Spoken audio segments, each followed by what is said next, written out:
जय श्री कृष्णा। राधे राधे दोस्तों,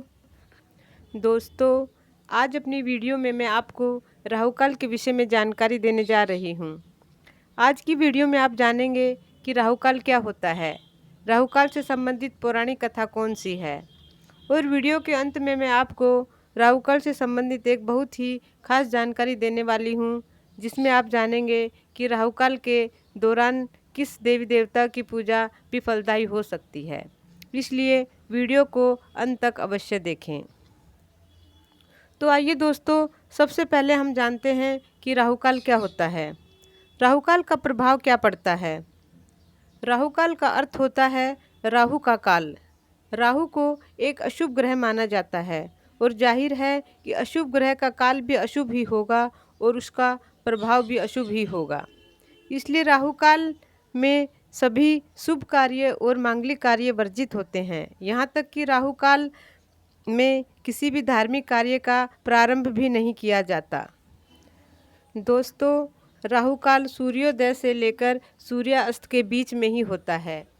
इसलिए प्रत्येक दिन में 1.5 घंटे का समय राहु काल का समय होता है। राहु काल प्रत्येक दिन अलग अलग समय पर होता है। वीडियो के अंत में मैं आपको बताने वाली हूँ कि किस किस दिन राहु काल किस किस समय पर होता है। आप कोई भी शुभ कार्य या मांगलिक कार्य राहु काल से पूर्व आरंभ तो कर सकते हैं।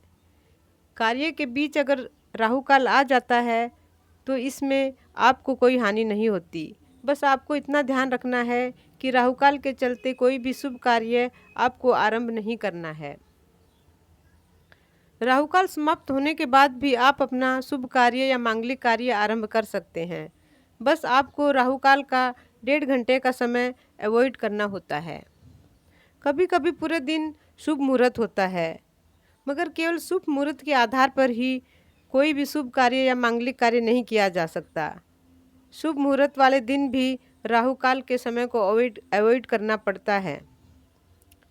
राहु काल के समय जो भी पूजा पाठ या धार्मिक या शुभ कार्य किए जाते हैं, उनका फल राहु और केतु ले लेते हैं। इसलिए राहु काल के समय धार्मिक या मांगलिक कार्य वर्जित होते हैं। तो दोस्तों, हमने जाना कि राहु काल के 1.5 घंटे के समय के दौरान क्यों धार्मिक और मांगलिक कार्य वर्जित होते हैं।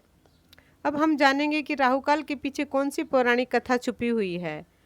कथा काफ़ी प्रचलित है, मगर बहुत से लोग ऐसे भी हैं जो अब भी इस कथा के बारे में नहीं जानते। इसलिए मैं आपको ये कथा सुनाने जा रही हूँ। दोस्तों, समुद्र मंथन के बारे में तो हम सभी जानते हैं। देव और असुरों ने मिलकर समुद्र मंथन किया था और ये तय हुआ था कि समुद्र मंथन में जो भी चीज़ें निकलेंगी उन्हें देवता और असुर मिलकर आपस में बांट लेंगे। समुद्र मंथन के दौरान जब धन्वंतरी देव अमृत का कलश लेकर प्रकट हुए तो देव और दानव दोनों उस पर अपना अपना अधिकार जताने लगे। दोनों के बीच भयंकर संघर्ष होने लगा।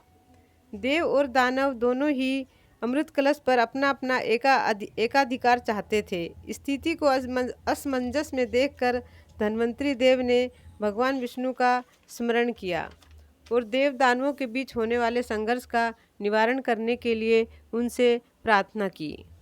भगवान विष्णु ने जगत के कल्याण के लिए समय समय पर अनेकों अवतार लिए हैं। देव और दानवों के बीच होते भीषण संघर्ष को देखकर भगवान विष्णु को मोहिनी रूप धारण करना पड़ा। दैत्यों को मोहित करके भगवान विष्णु ने ये प्रस्ताव रखा कि अमृत का बंटवारा देव और दानव दोनों के बीच होगा। दैत्य भगवान विष्णु के मोहिनी स्वरूप पर इतने मुग्ध हो चुके थे कि उन्होंने प्रस्ताव सहर्ष ही स्वीकार कर लिया।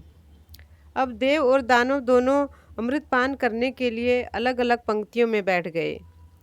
भगवान विष्णु जानते थे कि दैत्य यदि अमृत का पान कर लेंगे तो वे अमर हो जाएंगे और उनकी अमरता संपूर्ण ब्रह्मांड के लिए अत्यंत घातक सिद्ध होगी। इसलिए अपने मोहिनी अवतार में उन्होंने अमृत का बंटवारा करने की शुरुआत देवताओं से की। राहु असुरों का सेनापति था। वह बहुत ही चतुर और धूर्त था। उसे लगा कि कहीं सारे अमृत का बंटवारा देवताओं के बीच ही न हो जाए और असुर यूं ही अमृत के बिना रह जाएं। इसलिए वह देवताओं का वेश धारण करके देवताओं की पंक्ति में जा बैठा। सूर्यदेव और चंद्रदेव ने राहु की धूर्तता को पहचान लिया और जैसे ही भगवान विष्णु ने अपने मोहिनी स्वरूप में उसे अमृत का पान कराना चाहा, सूर्यदेव और चंद्रदेव ने भगवान विष्णु को उसकी धूर्तता से अवगत करा दिया। भगवान विष्णु ने क्रोध में आकर सुदर्शन चक्र से उसका गला काट दिया, मगर तब तक अमृत की कुछ बूंदें राहु के गले के नीचे उतर चुकी थी। सुदर्शन चक्र से कट जाने के कारण उसके दो भाग राहु और केतु अवश्य हो गए थे, मगर अमृत पान करने के कारण वह अमर हो गया। भगवान विष्णु ने जिस समय राहु का वध किया था वही समय राहुकाल कहा जाता है। किसी के वध का समय शुभ कैसे हो सकता है, इसलिए राहुकाल को अशुभ काल माना जाता है और इस समय के दौरान कोई भी शुभ या मांगलिक कार्य नहीं किया जाता।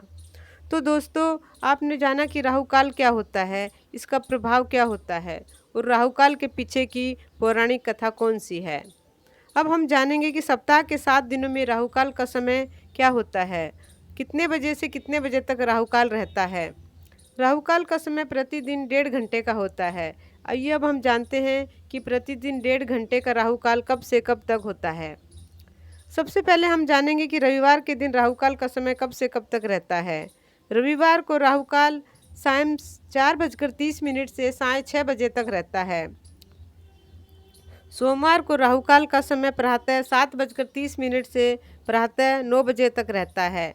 मंगलवार को राहुकाल का समय सायंकाल 3 बजे से सायंकाल 4:30 तक रहता है।